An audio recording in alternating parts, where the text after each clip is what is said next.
Session 17, Time Management Strategies. At the beginning of the seminar, we talked about mental laws and we talked about the law of control. We said that you feel positive about yourself to the degree to which you feel you are in control of your life, and you feel negative about yourself to the degree to which you feel you are not in control, or the degree to which you feel you are controlled by external events. Now, there's no place where this is more important as part of the discussion than in the subject of time management. Charles Hobbs, the time management specialist, has come up with a great definition of time management. He says, time management is the control of the sequence of events. But most of your stress in life comes from a feeling that you are out of control of the sequence of events. Now, all successful people practice good time management skills. All unsuccessful people do not. Period. That each one of us has 24 hours a day. You have 24 hours a day, and I have 24 hours a day. Yet the top 20% of every graduating class, the top 20% of every industry, the top 20% of every social grouping accomplish and achieve 80% of the rewards. Not because they have more talent, not because they have more skill, not because they have more ability or intelligence or education or opportunity or anything else. It's because they use their time better. We've talked throughout this course about keys to success. We said over and over again that one of the most important keys to success is self-discipline. Self-discipline. And we know that none of us have enough self-discipline. But self-discipline has a specific application. It means self-mastery. It means many things. It means keeping your mind on what you want and off of what you don't want.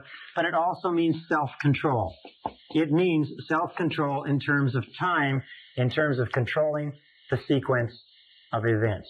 If you cannot master your time, then the seeds of greatness are not in you.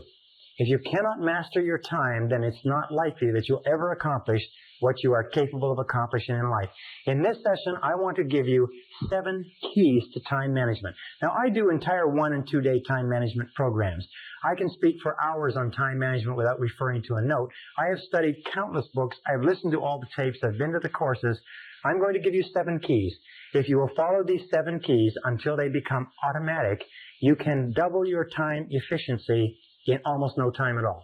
So without further ado, let's go on. But remember, time management is essential. We all have the same time. The only question is, what do we do with the time? And in that and out of that comes the stuff of life.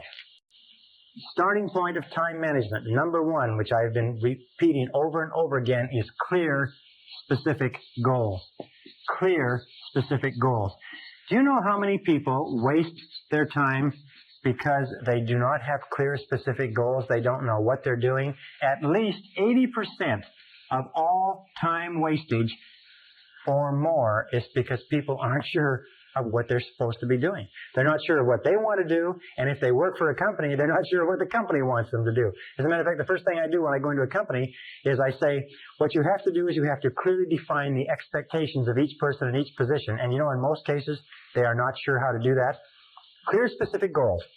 If you work for a company, if you work for a boss, the first thing that you should do is go to your boss and ask your boss exactly what he expects you to do. What are the most important things that you have been hired to accomplish? Clear, specific goals defined in terms of outputs, in terms of results. What results do you want? In fact, when you set your goals, you should always ask yourself, what outcomes do you desire? Rather than goals, ask yourself, what outcomes? Now, what do I mean by outcomes? Well, here's a perfect example. A person says, I want to be successful in my job. What does that mean? Well, what it means, the outcome that they desire is they want interesting, challenging work that pays well. Sometimes we find ourselves working at a job where it's not interesting or challenging, and we can't understand why we can't get any satisfaction out of it. Or a person says, I want my relationship to work. However, what are they saying? What they're saying is, the outcome I desire is I want to be happy in my relationship. And it doesn't matter who you're happy with. If the outcome is clear that you want to be happy in a relationship, that's very different from insisting upon being happy in this relationship. Another thing, a person says, I want to be rich. Well, you say, what does rich mean? What would rich look like? What would your outcome be if you were rich? How much would it take to accomplish that outcome? And then you start looking, you say, well, if I had a certain amount of money, I'd be able to do this, I'd be able to do this, I'd be able to do this. And sometimes you find that it's possible to achieve that outcome without accomplishing that kind of financial acquisition. Sometimes you find you cannot achieve the outcome you desire in life from the work that you're in. So be alert to outcomes. Clear, specific goals written down. Step number 2 is clear written plans. As we talked about before, clear written plans. And organize your plans, if you like, in a list of activities so that you know all the things that you have to do.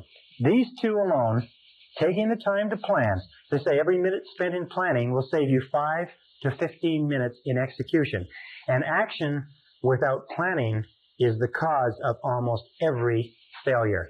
Action without planning is the cause of almost every failure. So clear written plans and clear lists of activities to work on, as we talked about in previous sessions. Step number 3 is make a list. All successful time managers work from lists. All unsuccessful people don't bother to write lists. Make a list for every day. Make a list for every week. Make a list for every month. Be a chronic list maker. When you have a series of things to do, the first thing you do is grab a piece of paper and write a list. Think on paper. All good time managers think on paper. They make a list of everything that has to be done. They don't try to carry it around in their minds. Consolidate all of your thinking. If you have to accomplish something, write down every single thing that you're going to have to do in order to accomplish it, and then begin working on your list. Call it a to-do list. By the way, the best time to make a daily list is the night before. Because if you make a list the night before, the subconscious goes to work on it while you're asleep. And in the morning, sometimes the subconscious has organized it, processed it, and gives it back to you and solves problems for you while you're asleep. Step number 4, once you've made a list, and this is the key to time management, is set priorities. You see, there's never enough time to do everything if you're living a busy life.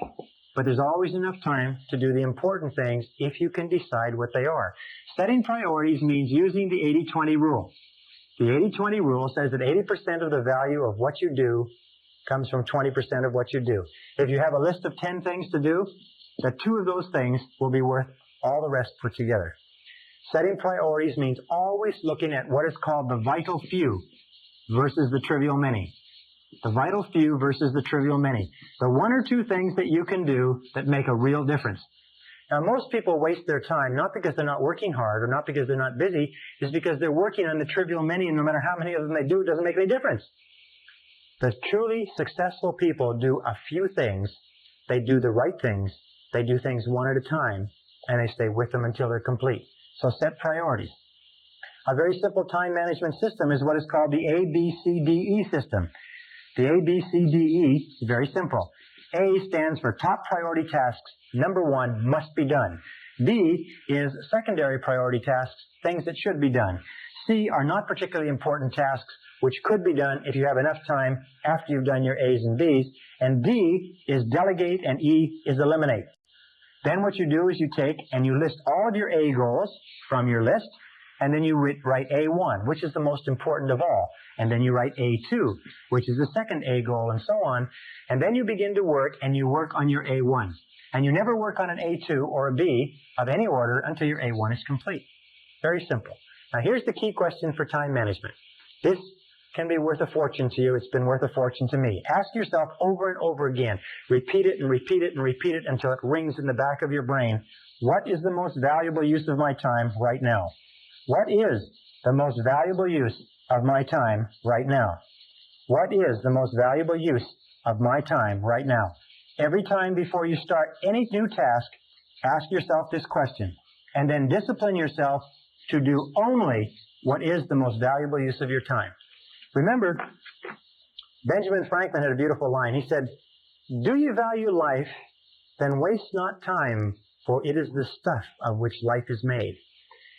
If you are not working on the most valuable use of your time, just exchange the word time for life and say, what is the most valuable use of my life right now?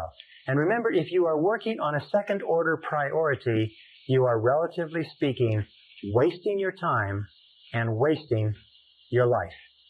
Number 5 is concentration of power. Again, a beautiful word from Charles Hobbes. Concentration of power means that you do first things first and second things not at all. Do first things first and stay with them until they're complete. Surprisingly enough, in the studies of every effective man or woman whose lifestyle has been examined, we find they're always doing first things first. They do things one at a time, and they stay with them until they are 100% complete. They don't do a lot of things, but they do the most important things. They do them right, and they carry them through to completion. You know, one of the most valuable attributes of executive life is the ability to carry a task through to completion. So once it's been assigned to you, the person who's assigned it to you never has to think about it again. Concentration and single handling. Single handling means once you've picked it up, don't put it down. Most of our time wastage comes from picking up things and putting them down, and starting them over and putting them down, and starting them over and putting them down. So concentrate single-mindedly, 100%, stay with it until it's finished. As in my estimation, the ability to concentrate is one of the most important abilities of success, because no success is possible unless you can concentrate single-mindedly on your most important task. Number 6. Number 6 is overcome procrastination. Overcome procrastination. It's not the thief of time, it's the thief of life. And the way that you overcome procrastination is by using affirmations. And the most powerful affirmation of all is do it now. Do it now.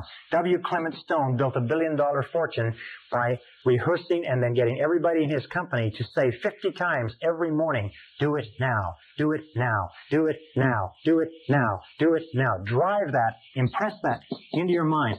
When I first learned this simple technique, I used to find myself procrastinating just like we all do. But the more I repeated this, do it now, do it now, do it now, do it now, do it now, do it now. The more you repeat it, the more you find that eventually it works automatically. And it has a tendency to drive you to start a task when your natural tendency is to put it off or procrastinate. The most important quality that you can develop with regard to this is what is called a sense of urgency.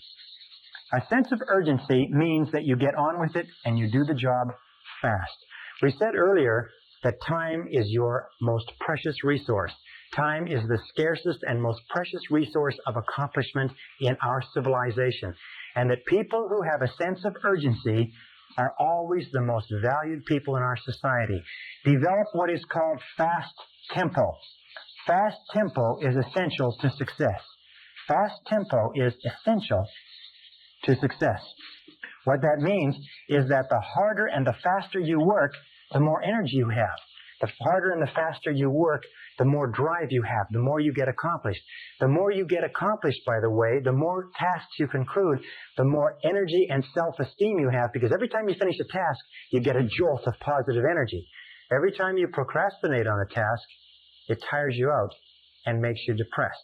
So whenever you find yourself procrastinating, say to yourself, I have to develop a sense of urgency. I have to develop a sense of urgency. Do it now. Do it now. Do it now. And then work fast, work quick. You will find that if you will just pick up your tempo, you can get to a tempo that will enable you to go through more in 2 hours than the average person goes through in an entire day. In a study done by a business journal amongst 104 chief executive officers in major American corporations not long ago, they found a very interesting thing. They asked them what qualities would put a person most rapidly onto the fast track in their corporations. They said the two most qualities, 84% of them agreed, the two most important qualities, number 1, the ability to set priorities. Number 2 is a sense of urgency to get on with it and get the job done.